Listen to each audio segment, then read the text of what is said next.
नमस्कार साथियों।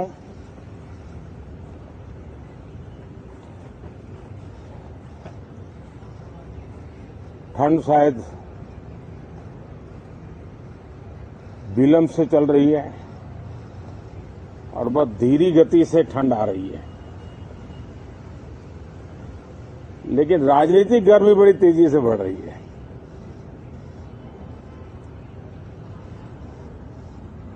कल ही 4 राज्यों के चुनाव नतीजे आए हैं। बहुत ही उत्साहवर्धक परिणाम है। ये उनके लिए उत्साहवर्धक है जो देश के सामान्य मानवी के कल्याण के लिए कमिटेड है, जो देश के उज्जवल भविष्य के लिए समर्पित है,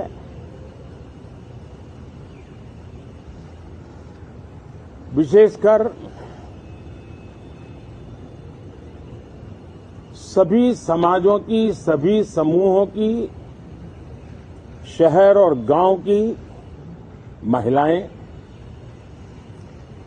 सभी समाज के, सभी समूह के, गांव और शहर के युवा, हर समुदाय के, समाज के किसान और मेरे देश के गरीब, ये 4 ऐसी महत्वपूर्ण जातियां हैं जिनका एम्पावरमेंट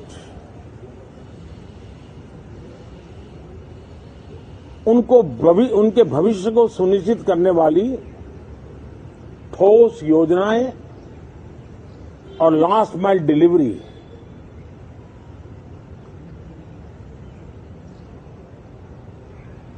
इन उसूलों को लेकर के जो चलते हैं उन्हें भरपूर समर्थन मिलता है। और जब गुड गवर्नेंस होता है, पूर्णतया जनहित के लिए समर्पण होता है, तो एंटी इनकम्बेंसी ये शब्द इरेलेवेंट हो जाता है। और हम लगातार ये देख रहे हैं, कोई इसको प्रो इनकम्बेंसी कहे, कोई इसे गुड गवर्नेंस कहे, कोई इसे ट्रांसपेरेंसी कहे, कोई उसे राष्ट्रहित की, जनहित की ठोस योजनाएं कहें, लेकिन ये लगातार अनुभव आ रहा है। और इतने उत्तम जनादेश के बाद आज हम संसद के इस नए मंदिर में मिल रहे हैं। इस संसद भवन के नए परिसर का उद्घाटन हुआ, तब तो एक छोटा सा सत्र था, ऐतिहासिक निर्णय हुआ था, लेकिन इस बार लंबे समय तक इस सदन में कार्य करने का अवसर मिलेगा। नया सदन है, छोटी मोटी अभी भी शायद व्यवस्थाओं में कुछ कमियां महसूस हो सकती हैं। जब लगातार काम चलेगा, सांसदों और विजिटर्स को भी, मीडिया के लोगों को भी ध्यान में आएगा कि इसको जरा अगर ठीक कर लिया जाए तो अच्छा होगा। और मुझे विश्वास है कि आदरणीय उपराष्ट्रपति जी और आदरणीय स्पीकर महोदय के नेतृत्व में उन चीजों की तरफ पूरी तरह निगरानी है।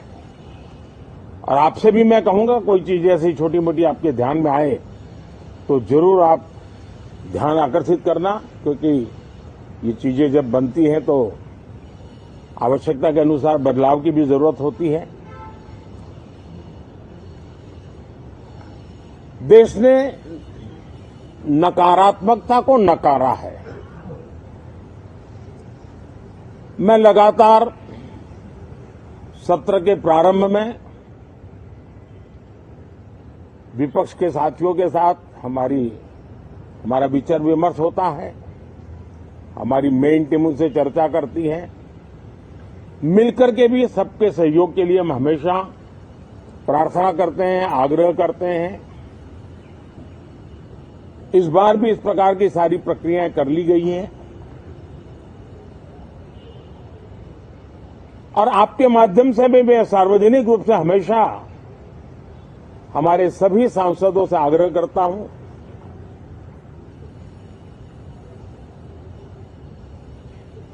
लोकतंत्र का ये मंदिर जन आकांक्षाओं के लिए विकसित भारत की नींव को अधिक मजबूत बनाने के लिए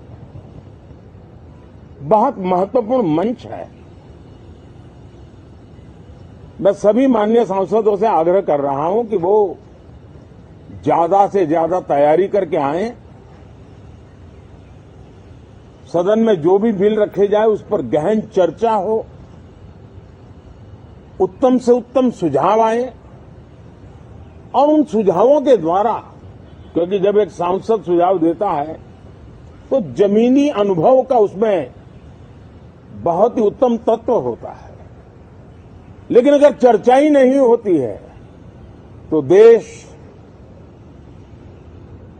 उससे मिस करता है उन चीजों को। और इसलिए मैं फिर से आग्रह करता हूं, और अगर मैं वर्तमान चुनाव नतीजों के आधार पर कहूं तो जो विपक्ष में बैठे हुए साथी हैं, ये उनके लिए गोल्डन अपॉर्चुनिटी है। इस सत्र में पराजय का गुस्सा निकालने की योजना बनाने के बजाय इस पराजय में से सीख करके पिछले 9 साल से चलाई गई नकारात्मकता की प्रवृत्ति को छोड़ करके इस सत्र में अगर सकारात्मकता के साथ आगे बढ़ेंगे तो देश उनके तरफ देखने का दृष्टिकोण बदलेगा, उनके लिए एक नया द्वार खुल सकता है। और वो विपक्ष में है तो भी उनको एक अच्छी एडवाइस दे रहा हूं कि आइए सकारात्मक विचार लेकर के आइए। अगर हम 10 कदम चलते तो आप 12 कदम करके फैसला लेकर के आइए। हर किसी का भविष्य उज्जवल है, निराश होने की जरूरत नहीं है, लेकिन कृपा करके बाहर के पराजय का गुस्सा सदन में मत उतारना। हताशा निराशा होगी, आपके साथियों को आपका दम दिखाने के लिए कुछ न कुछ करना भी पड़ेगा, लेकिन कम से कम लोकतंत्र के इस मंदिर को वो मंच मत बनाइए। और अभी भी मैं कहता हूं, मैं मेरे लंबे अनुभव के आधार पर कहता हूं कि थोड़ा सा अपना रुख बदलिए, विरोध के लिए विरोध का तरीका छोड़िए, देश हित में सकारात्मक चीजों का साथ दीजिए, अच्छी उसमें जो कमियां हो उसकी डिबेट कीजिए। आप देखिए देश के मन में आज जो ऐसी कुछ बातों पर नफरत पैदा हो रही है, हो सकता है वो मोहब्बत में बदल जाए, तो मौका है, ये मौका जाने मत दीजिए। और इसलिए हर बार मैं करबद्ध प्रार्थना करता रहा हूं कि सदन में सहयोग दीजिए। आज मैं राजनीतिक दृष्टिकोण से भी कहना चाहता हूं कि आपका भी भला इसमें है कि आप देश को सकारात्मकता का संदेश दें, आपकी छवि नफरत की और नकारात्मकता की बने, वो लोकतंत्र के लिए अच्छा नहीं है। लोकतंत्र में विपक्ष भी इतना ही महत्वपूर्ण है, उतना ही मूल्यवान है और उतना ही सामर्थ्यवान भी होना चाहिए। और लोकतंत्र की भलाई के लिए मैं फिर से एक बार अपनी ये भावना को प्रकट करता हूं। 2047 अब देश विकसित होने के लक्ष्य में लंबा इंतजार करना नहीं चाहता। समाज के हर वर्ग में यह भाव पैदा हुआ है कि बस आगे बढ़ना है। इस भावना को हमारे सभी माननीय सांसद आदर करते हुए सदन को उस मजबूती से आगे बढ़ाएं, यही मेरी उनसे प्रार्थना है। आप सबको भी साथियों मेरी बहुत बहुत शुभकामनाएं हैं। बहुत बहुत धन्यवाद।